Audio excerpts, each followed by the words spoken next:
Comme il commençait à enfoncer, il s'écria « Seigneur, sauve-moi » Matthieu chapitre 14, verset 30. Les moments où l'on sombre doivent être des moments de prière pour ceux qui servent le Seigneur. Pierre négligea la prière au départ de son voyage aventureux, mais lorsqu'il commença à s'enfoncer, le danger fit de lui un suppliant. Et son cri, bien que tardif, ne s'est pas fait entendre trop tard.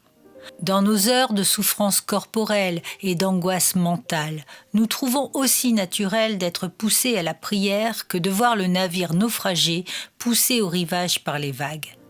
Le renard se hâte dans son trou pour se protéger, l'oiseau vole vers le bois pour s'abriter, et de la même façon, le croyant qui subit une épreuve se dépêche d'assaillir le trône de miséricorde pour sa sécurité. Le grand port des cieux est un refuge pour tous ceux qui prient. Des milliers de vaisseaux battus par les intempéries ont trouvé un havre ici. Et au moment où la tempête s'annonce, il est sage pour nous de nous diriger vers le refuge où sont tous les navires. De courtes prières sont toujours assez longues. Il n'y a que 3 mots dans la requête que Pierre a prononcés d'une voix entrecoupée, mais ils étaient suffisants pour atteindre leur but.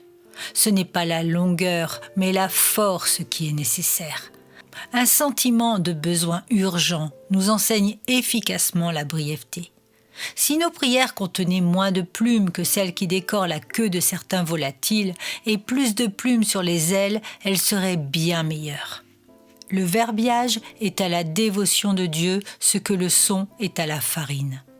Les choses précieuses sont souvent enfermées dans de petites boîtes et toute véritable prière, manifestée chez beaucoup par un long discours, pourrait bien souvent se résumer en quelques mots aussi brefs que ceux prononcés par Pierre.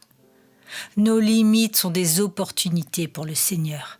Un sens aigu du danger arrache immédiatement un cri angoissé de notre part et l'oreille de Jésus l'entend.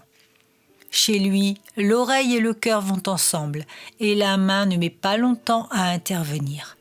Au dernier moment, nous faisons appel à notre Maître, mais sa main prompte compense notre retard par une action efficace. Sommes-nous presque engloutis par les eaux turbulentes de l'affliction ? Laissons alors nos âmes s'élever vers notre Sauveur et soyons assurés qu'il ne permettra pas que nous périssions. Lorsque nous ne pouvons plus rien faire, Jésus peut encore faire toutes choses. Assurons-nous de son puissant secours à nos côtés et tout se passera bien.